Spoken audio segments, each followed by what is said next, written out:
এই একটা ছোট্ট ঝর্ণা।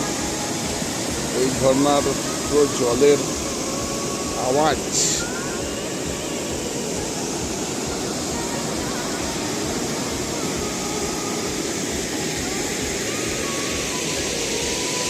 ওই দূরে সেভেন সিস্টারের ভিউ পয়েন্ট। এইখানটাই বেসিক্যালি টুরিস্টরা সকাল বিকেল এসে ভিড় জমায়। এখন 4:30 থেকে 4:45 বাজে, এখনও কোনো টুরিস্টের ভিড় নেই। কিন্তু এই যে আওয়াজ, ঝর্ণার এই আওয়াজেই তো মন মুগ্ধ হয়ে যায়, প্রকৃতির আওয়াজ।